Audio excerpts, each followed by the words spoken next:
Pathway of Roses, by Christian Larson. Chapter 2. The Way to Freedom. There is only one will in the universe, just as there is only one mind. The one mind is the mind of God. The one will is the will of God. The mind of individual man is an individual or differentiated expression of the infinite mind, and the largeness of this human mind depends upon how much of the one mind man may decide to appropriate. Man has the freedom to incorporate in his own individual consciousness as much of the infinite mind as he may desire, and as the mind of the infinite is limitless. The mind of man may continue to become larger and larger without any end. The will of the individual mind is a partial expression of the will of God, just as the force of growth that is in each branch is a part of the same force that is in the vine, and the power of the individual will depends upon how perfectly the individual mind works in harmony with the infinite mind. There is no limit to the power of the will of God, the divine will. Therefore, when the human will is as large a part of the divine will as the individual mind can appropriate and apply, the human will necessarily becomes immensely strong. And since the individual mind can appropriate a larger and a larger measure of the divine will, there is no limit to the power of will that can be developed in the mind of man. To develop the true will, the first essential is to realize that there is but one will, and that we will with the one will, just as we live the one life and think with the one mind, though in our thinking, living and willing, we do not, as a rule, do justice to that part of the whole which it is our privilege to use. We think, live and will too much, as isolated entities, instead of as divine beings eternally united with the Supreme. The second essential is to realize that the divine will works only for better things and greater things. The path of the divine will is upward and onward forever, and its power is employed exclusively in building more lofty mansions for the soul. Therefore, the will of God does not produce sickness, adversity or death. On the contrary, the will of God eternally wills to produce wholeness, harmony and life.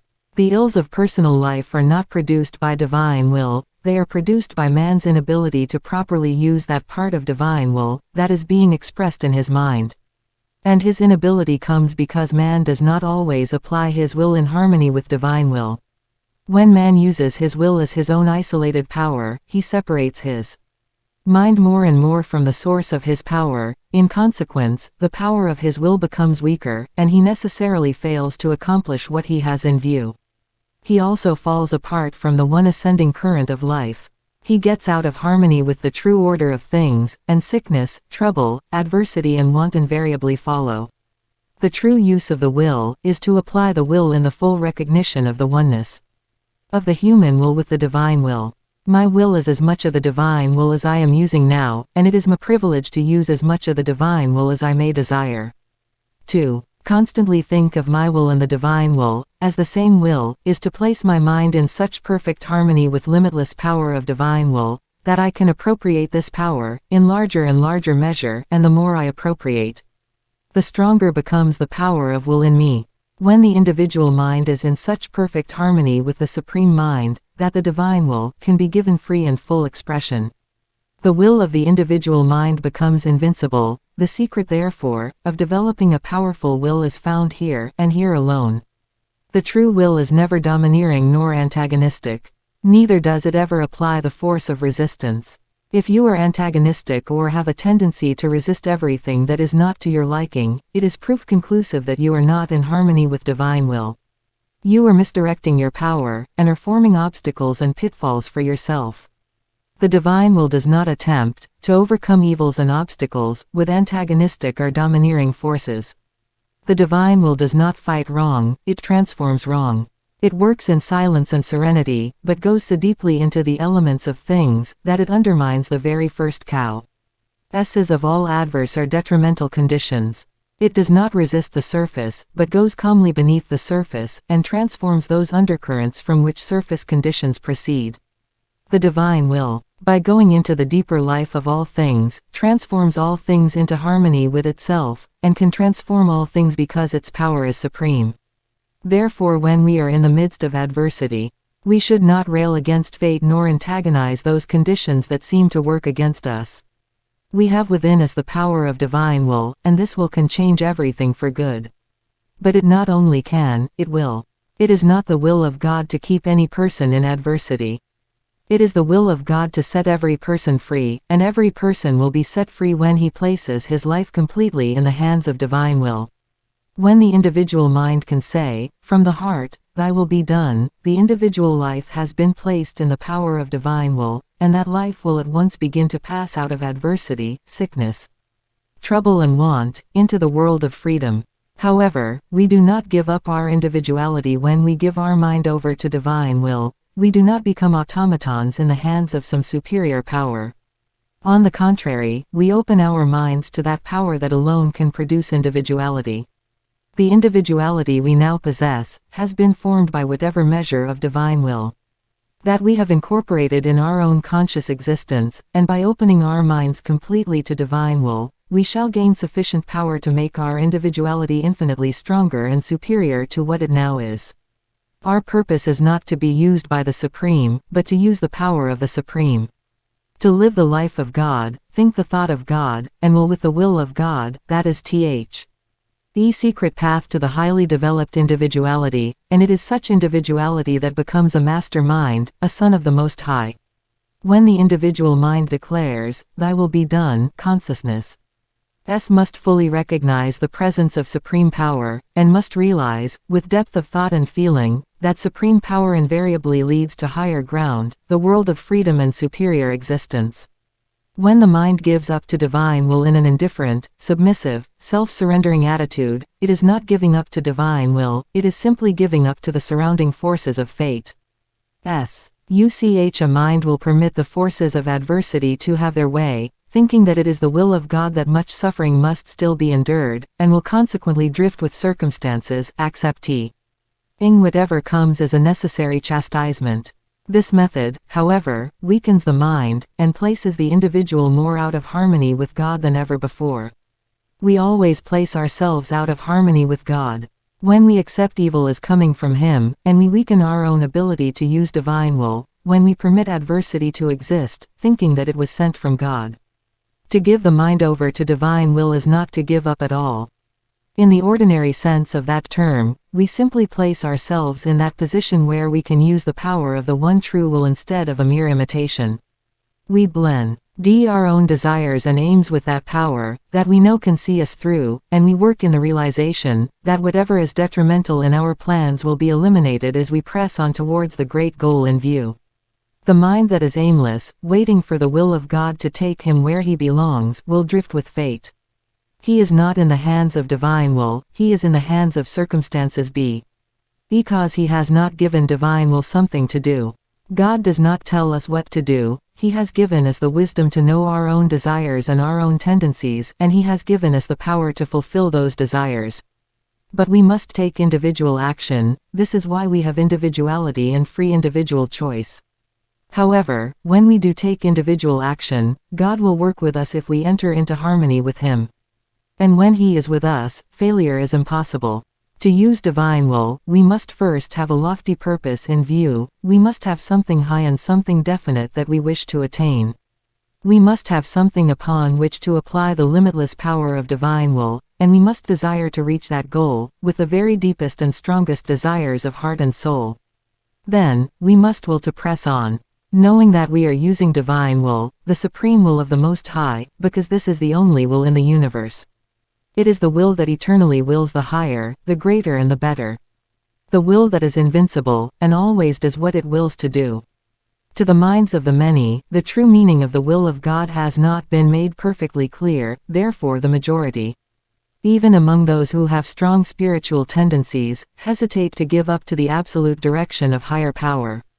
There is a slight dread in the mind of the average person, whenever he thinks of entering the uncertainty and the mysteriousness of the seeming void, and as long as things are reasonably well, he does not care to give up to some power he knows nothing of.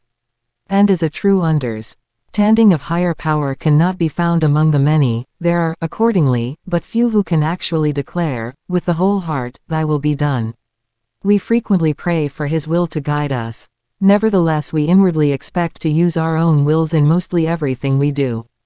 But such prayers are not true to the spirit, and therefore they prevent the soul from actually discerning the real meaning of God's will, and also prevent the mind from becoming a perfect channel for the expression of His will. The universe is orderly from center to circumference, and everything is established upon T. He firm foundation of eternal right and universal good. There is a power that lives and moves throughout this vast immensity, and all those things that have a permanent place in the cosmos, or that are instrumental in any way in promoting the purpose of life, have their source in this one power. All the laws and forces in existence spring originally from this power, it is therefore the center and source of all that lives and moves.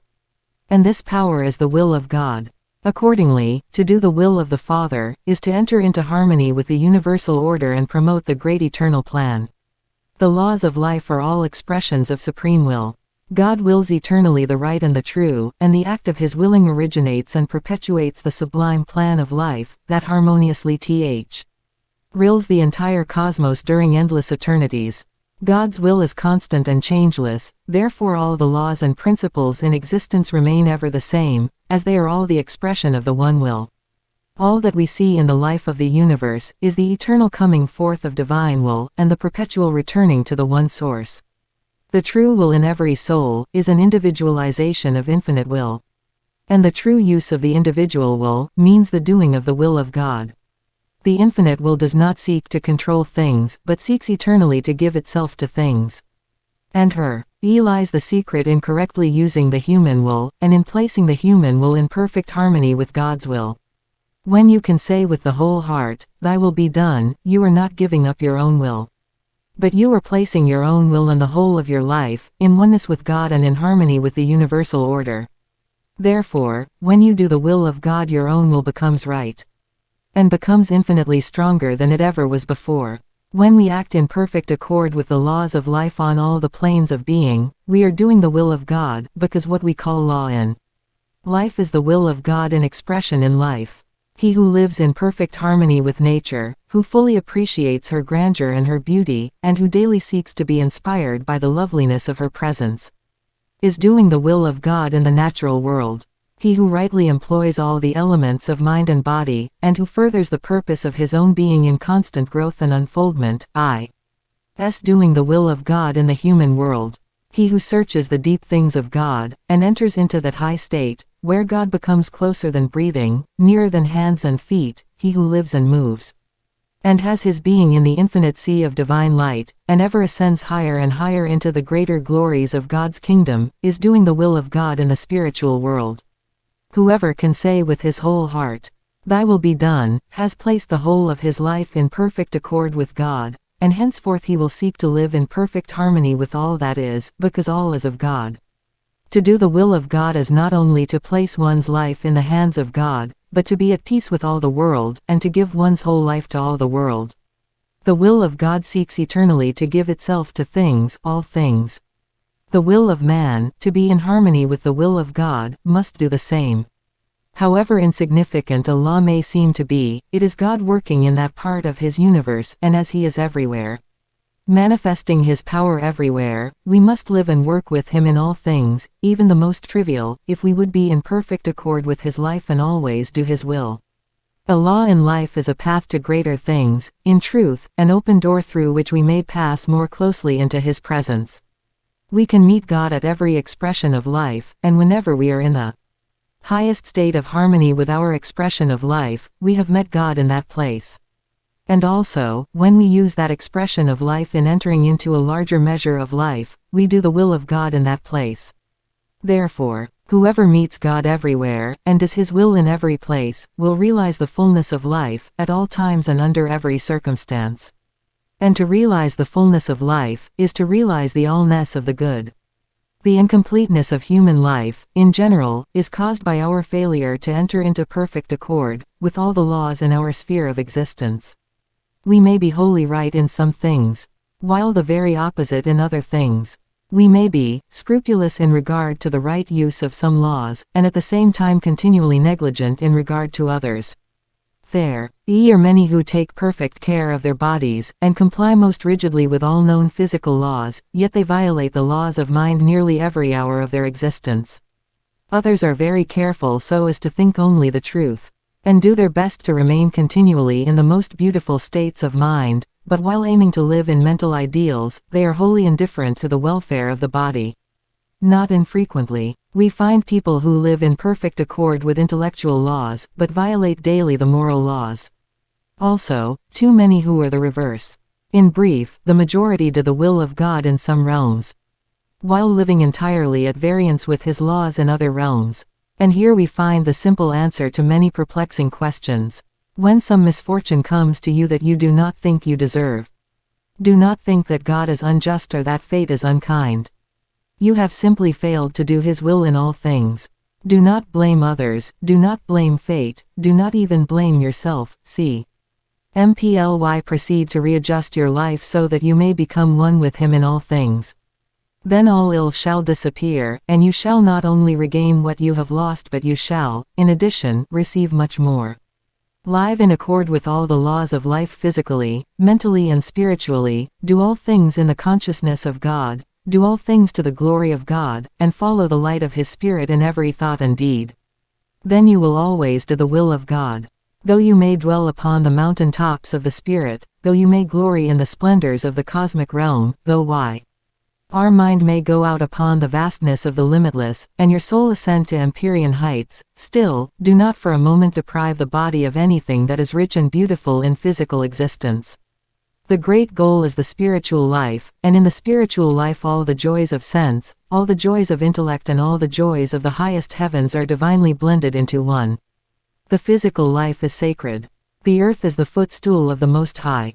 God lives in his heaven, but every atom in the visible universe thrills with the glory of his radiant presence.